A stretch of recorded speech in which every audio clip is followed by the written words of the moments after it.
Okay, so what I'm doing now was when I decided to start this video up, because I did watch a video. I don't know if it was Eric the Car Guy or somebody on YouTube. That's where I've been getting most of my information. I'm going to be testing and making sure, since these are all melted, I'm wondering if the fuel injectors aren't damaged as well. So what I ended up doing was taking these off. There's a little plastic blue clip that you got to pull out, and then you take a screwdriver in on this little black piece here and squeeze it and pull it out. Did that for this one. This one, the little blue piece came out. Just hold on to it, slide it back in when you're done. Sometimes happens. This one's a little odd. This one's different. I'm not sure if maybe this plug was replaced at one point, or maybe this is how they come, but it's got like a gray piece that I ended up just pulling right completely out, because this one was kind of jammed in there. So I pulled that gray piece back here with that little handle right here. Just pulled it back, pushed that black knob and pulled it right out. So I'm going to be testing. I saw a little trick on YouTube about this, testing those fuel injectors. So I'll be back to get my little tool, and then we'll go from there. Alright, what I've got here is a little tester that, like I said, I saw this video on YouTube. It showed me how to test these. I just have a 9-volt battery just laying around the house. Does have a little bit of juice left. Might have came out of old smoke detector or whatnot, but I have these alligator clips that I had laying around as well. I just crimped a little section of wire, black wire on this one, and a red wire on this one. I've used this on another car. I've got a Honda I was dealing with some ignition issues with, so I put alligator clip, and as you can see, I put some black tape on this so that they didn't touch when we actually had them in use. And basically what you do is, I'm not sure if it matters if you get the positive or negative on which side.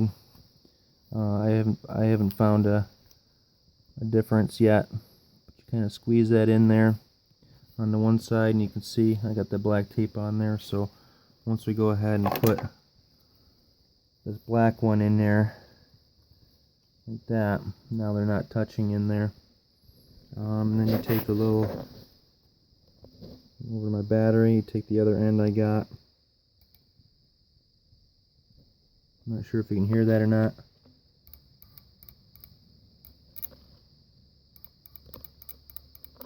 And you just want to tap that. Don't hold that on there, because that's not meant for that. It's just meant for a small burst.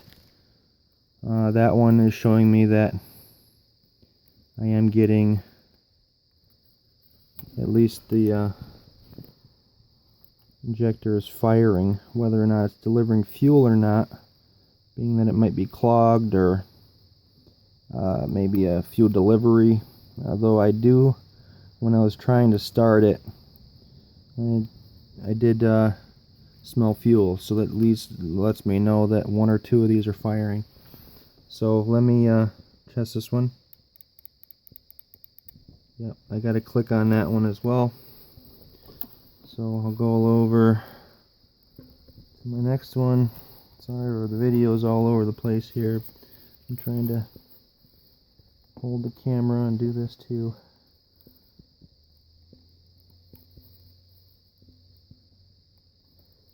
Alright, I got that one in that side.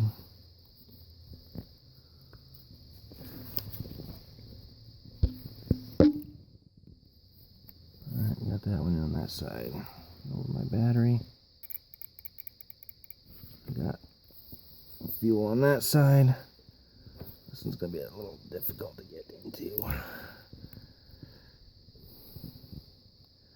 got this pipe here. Alright, got that one in there. My hand just cramped up. Oh, that one just fell out. Alright, might have to put you guys on hold here and get that in there. Oh, okay, I got that one.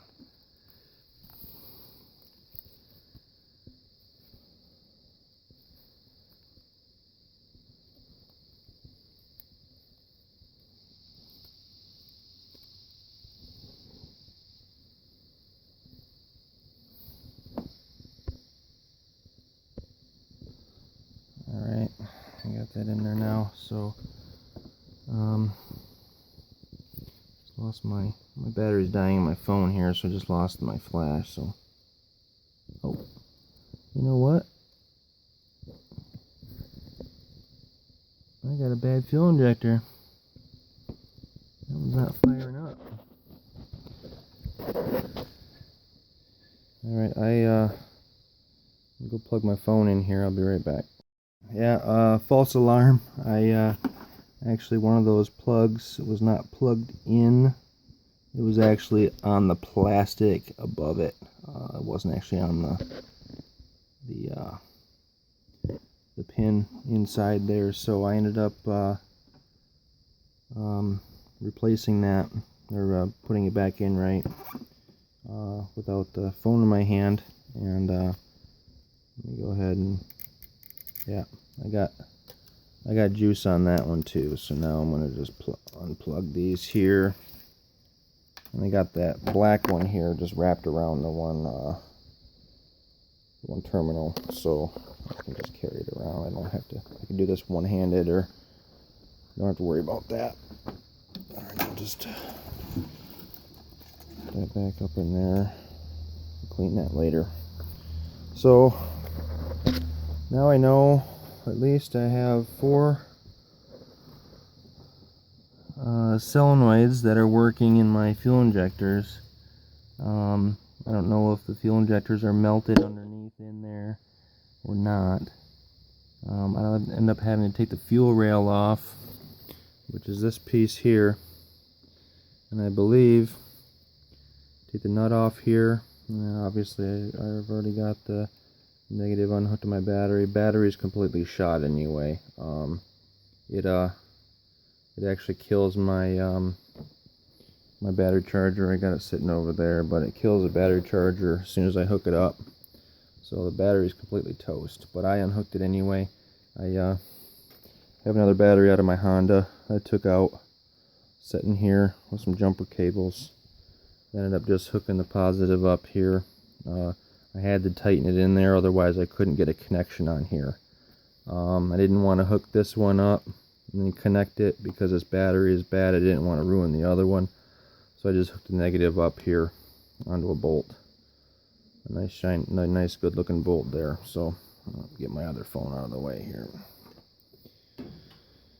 Alright, so let's get this stuff out of the way. I'm not sure where else to go on this one right now. I'll end up taking the fuel rail off. You take that nut off.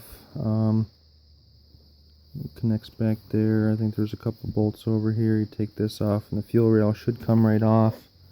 Looks like there's another couple bolts here. Take the fuel rail off, and then you should be able to just pull these. They should come along with the fuel rail. You just pull them carefully, pull it straight up.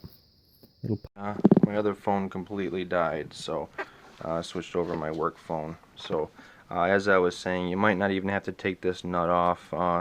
I'm leery on doing that. I don't want to spill fuel into the engine compartment or onto my my floor here. But you might not have to take that off. You might get enough. I might have to loosen this bolt that's back here just to get this clamp off. But these are rubber hoses back here, so you might be able to get enough to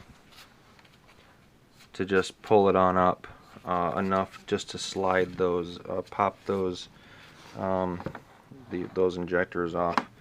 But like I said, I am getting fuel. I do know that the timing chain is in there and intact. I'll probably, since I got it this far apart, get a new timing chain.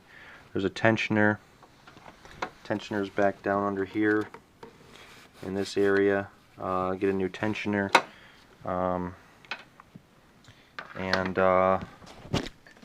also water pump is down there as well. I guess it's down a little further, but water pump's back there. I'll probably end up getting a new water pump as well, which is going to be a pain, because you've got to take this well, this heat shield obviously right here, and this is car's in pretty good shape, so there isn't a whole lot of really rusted bolts. All these are really good. These are all, I mean, this is just my strut, but it's an example of, this is one spot that likes to really rust up. But all the bolts, this is a painted bolt, so all the bolts are in really good shape, so I shouldn't have that much of a problem taking this heat shield off. I also looked in down here, and you can see that's it. Exhaust bolt right there, and as you can see, that's still silver. Usually those are all rusted up and horrible. Although now I'm getting a better look, I'm seeing a little bit of oil down in there, a little bit of dampness. It's reflective, so I might end up definitely having to do a gasket. I didn't want to sink a whole lot of money into it if the motor was shot. There's no point in going and buying all the, you know, $60 timing chain and tensioner and water pump, gasket set, all this stuff just for a motor that is dead.